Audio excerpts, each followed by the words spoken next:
यही कारण है कि आज दुनिया का हर बड़ा देश किसी दूसरे बड़े देश पर हमला करने से पहले 100 बार सोचने पर मजबूर हो जाता है। लेकिन दोस्तों, ऐसा भी नहीं है कि अब फिर से दुनिया में कभी परमाणु बम का इस्तेमाल हो ही नहीं सकता। ये जान लेना भी आपके लिए बहुत जरूरी है। इसलिए आपसे रिक्वेस्ट है कि वीडियो को आखिर तक जरूर देखें। वीडियो शुरू करने से पहले वीडियो के नीचे लाल कलर के बटन को दबाकर हमें सब्सक्राइब कर लें और बेल आइकन को भी दबा दें, जिससे हमारे सभी वीडियोस आपको मिलते रहें। दोस्तों, परमाणु बम से बचाव के तरीके जानने के लिए हम आपको संक्षेप में यह बताना चाहते हैं कि परमाणु बम है क्या और ये कैसे काम करता है। परमाणु बम बनाने में प्लूटोनियम और यूरेनियम जैसे रेडियोधर्मी तत्वों का इस्तेमाल किया जाता है। ये ऐसे तत्व होते हैं जो खुद की ऊर्जा पैदा करने में सक्षम है। एक मुट्ठी भर यूरेनियम से इतनी ऊर्जा पैदा की जा सकती है जितनी कि एक ट्रक कोयले से। विस्फोटक के तौर पर इस्तेमाल करने से 1 किलो वजनी परमाणु बम इतना ही घातक होता है जितना कि 10 लाख किलो वाला कोई साधारण बारूद वाला बम।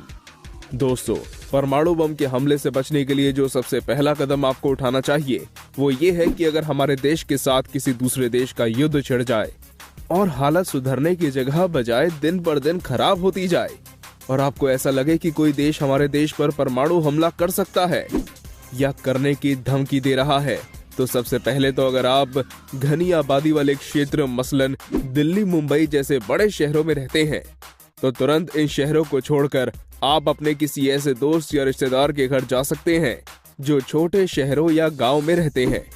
क्योंकि इतना तो तय है कि जब भी कभी परमाणु हमला होगा तो किसी बड़े शहर पर ही होगा, क्योंकि दुश्मन देश यही चाहेगा कि वह हमारे देश का ज्यादा से ज्यादा नुकसान कर सके।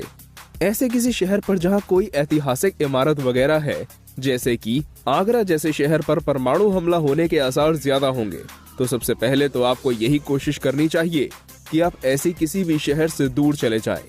दुनिया के कई बड़े देश आजकल अपने शहरों में ऐसे शेल्टर बना रहे हैं जिन पर परमाणु बम बेअसर साबित होंगे। इन शेल्टर में वहां के निवासी परमाणु हमले की दिशा में शरण लेकर अपनी जान बचा सकते हैं।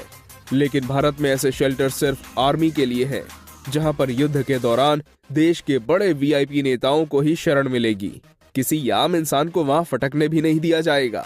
ऐसे में अगर आपके शहर में अंडरग्राउंड मेट्रो स्टेशन है तो परमाणु हमले के दौरान वे आपके लिए जीवनदायी साबित हो सकता है, क्योंकि ये स्टेशन काफी गहरे और मजबूत बने हुए हैं और इन पर परमाणु बम भी बेअसर साबित होंगे। दोस्तों, अगर परमाणु बम आपकी लोकेशन के 5 किलोमीटर के अंदर अंदर गिराया गया है तो आप फौरन ईश्वर को याद कर लें और अपने द्वारा किए गए सभी पापों की क्षमा मांग लें, क्योंकि अगले 3 सेकंड के अंदर अंदर ही आपका अस्तित्व भाप बनकर उड़ जाएगा।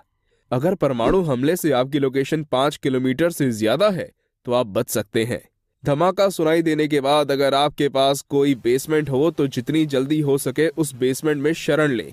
बेहतर होगा कि आप सीढ़ियों पर से उतरे, नहीं बल्कि सीधी छलांग लगा दें, क्योंकि बेसमेंट में पहुंचने के लिए आपके पास ज्यादा से ज्यादा 5 से 10 सेकंड का ही समय होगा।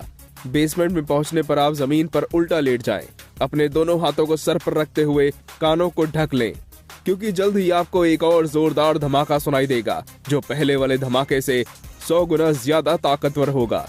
इस धमाके के साथ ही जमीन में भूकंप जैसी स्थिति होगी। ये धमाका इतना शक्तिशाली होगा कि सैकड़ों इमारतें धुआं बनकर उड़ जाएंगी। अगर आप किसी गहरे बेसमेंट में हैं तो हो सकता है कि आपका बेसमेंट भी तबाह हो जाए, लेकिन अगर खुशकिस्मती से दूसरा धमाका होने के बाद भी आप सही सलामत हैं तो अब आपका सामना होगा आसमान से बरसते बरसते मलबे यानी फॉलआउट और रेडिएशन से। ऐसे में तुरंत आप अपने कपड़े उतार दें। इसके बाद अगर आप जख्मी हैं तो फर्स्ट एड किट का उपयोग करें और सही सलामत हैं तो तुरंत स्नान करें, ताकि फॉल आउट और रेडिएशन के बचे असर से खुद को यथाशीघ्र बचा सकें। अभी भी आप किसी भी सूरत में बाहर निकलने की भूल ना करें, क्योंकि बाहर हानिकारक रेडिएशन के साथ साथ तेज धमाके की वजह से बेहद विनाशकारी तूफान भी आ चुका होगा। दोस्तों, आपको लगभग 1 महीने तक इसकी बेसमेंट में ही अपनी पनाहगाह बनाकर रखनी होगी। इस दौरान आप जितना भी हो सके कम से कम खाएं और कोशिश करें कि अपना ज्यादातर समय सोकर गुजारें। बाहर की दुनिया से संपर्क करने के लिए आप किसी रेडियो का सहारा लें और हिम्मत कभी भी ना हारें। अगले कुछ दिनों में आप रेडियंस का शिकार हो सकते हैं, जिसमें आपको बुखार, उल्टी या घुटन हो सकती है। और रेडिएशन खत्म होने के बाद ही उस इलाके में वापस आए।